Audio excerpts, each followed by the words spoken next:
that I started building yesterday. And right now this is, it's in its editing mode.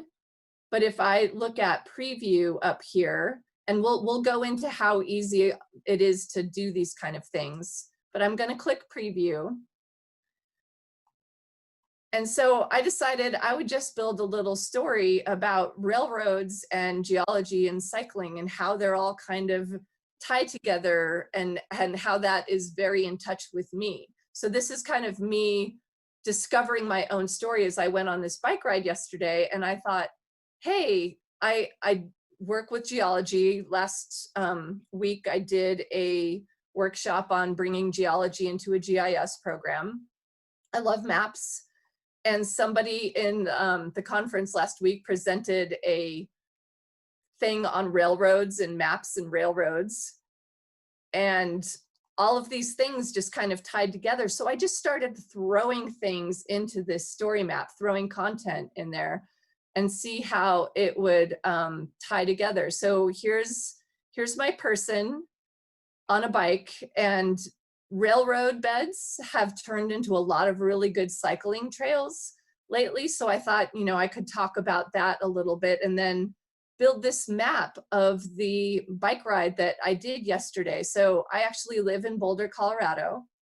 So I started on my bike and went up these roads here and took some pictures. And that I was on the ride yesterday, and I thought, oh, if I take my own pictures, I can throw this into a story map to share with people tomorrow.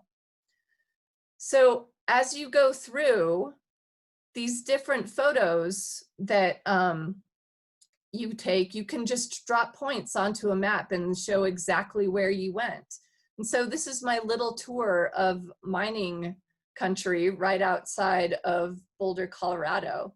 So this is partly why we wanted you to collect some photos that were important to you before this day of exploration began, because you can start throwing them into this story map in different kinds of constructions.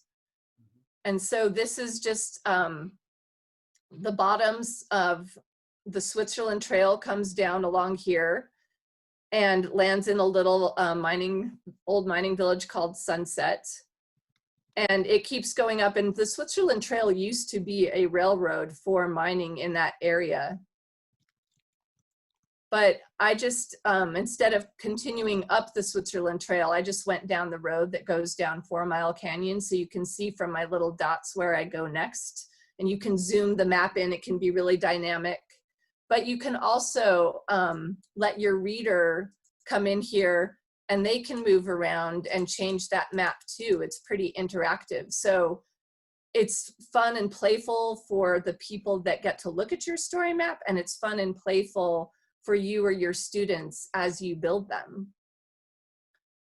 So I just took pictures of some neat things. There's old mining equipment everywhere. This is a image that was grabbed right at the bottom of Potato Gulch. And the map that you're seeing here is actually one of the base maps that you can pick that's just automatically loaded for you. And I thought, oh, this one's perfect because all of these slightly darker stripes that are along the edge there are mining claims. And so it just fit really perfectly with what I ended up talking about. So there's a little place here called Schoolhouse Gulch. There's the schoolhouse. There's also a stagecoach right next to it.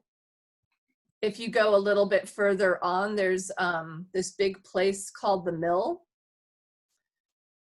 And then there's this little assay office over here on the side. And it's a museum that's open 1 day a month.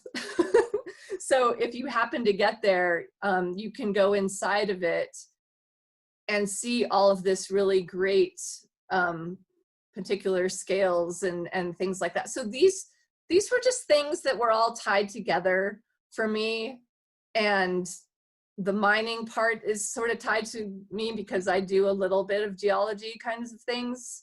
And so fluorite is something that I know gets mined in this area, even though that there are towns called Gold Hill, So this is just a work in progress, and that's what the preview of it looks like right now. But if I go back to my button up here and click Edit Story,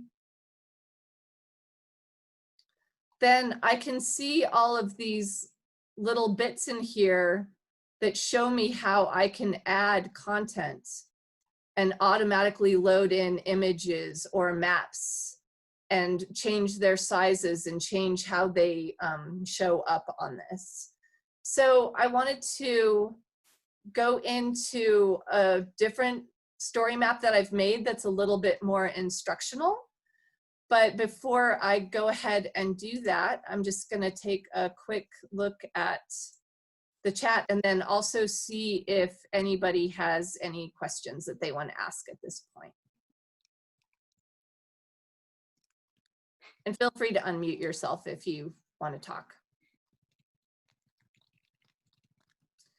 So the dark areas, I just happen to know that they were mining claims just because whenever you go backpacking, like a lot of property ownership is put on maps, and just having gone backpacking a lot, because my play that I do is a lot of outside, I've used maps for a really long time, and I just stumbled across those in my base map when I was building that story map.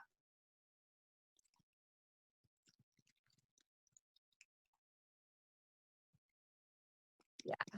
So as it ties to your own identity, for me, this one does bring in my identity as a outside play person. I love bikes and those rocks. And so for me, this is kind of a nice little, this is a day in the life of Diane and why I like working with maps and geology. So thinking about what you might want to bring in there, like a video of a student's dance performance, or just kind of mathematical graphs, like looking about how music works with sound waves. There's all sorts of different kinds of content that you can bring in.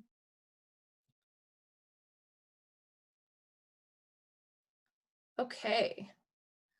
So I am going to go back to my Chrome. Now, when you first get into story maps, what you will see, if you haven't made one before, instead of seeing these ones sitting here waiting to be edited or worked on, you'll just see a little button that says, click, create a story. And if you do that, and if I click new story, it launches this story builder space for you. And so the first thing that it's going to prompt you to do, because it's blinking at you with this really big cursor, is say, please enter a title. And I can just start typing that in right away. I can also click add an image or video, and that will fill up this space that has all of these blobby forms on the back. So I can click there, and it really just has a drag and drop kind of space. Or if you scroll down, you can browse to your files. So if you have that collection of images where you kind of pulled everything together before this week started, you can go in there and just pick some image that you have in here to add in as your background and click add. And it will just put that in the background for that main banner image for your story map. It already automatically loads in what your username is for your account, but you can change that. So you're not locked into anything. And you can kind of change where your title is sitting relative to your image on that storyboard. And then the next thing that happens is down here, there's just this friendly little plus button. And when you open that up, it gives you a whole menu of different kinds of content that you can add. And there's three main basic kinds of things. They have it separated into 4, but in my mind, there's a text area up here where you can just add paragraphs or headings, subheadings, bulleted lists, numbered lists, or quotes. So they have a bunch of different kinds of format there. These are just little separators and buttons that you can add in for visual change. But here, there's a place where you can add in just an image in the middle of your text, or you can load up a full video if you have that, or you can add in a map. So those are the media blocks. That's what's called a media block, is this piece right here.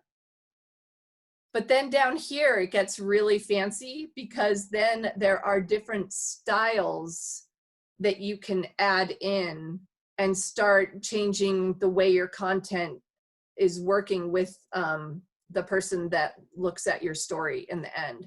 So for example, the New York City one, where we were looking through all the buildings and there was that click on the side that let us go through different screens, that's the slideshow story format.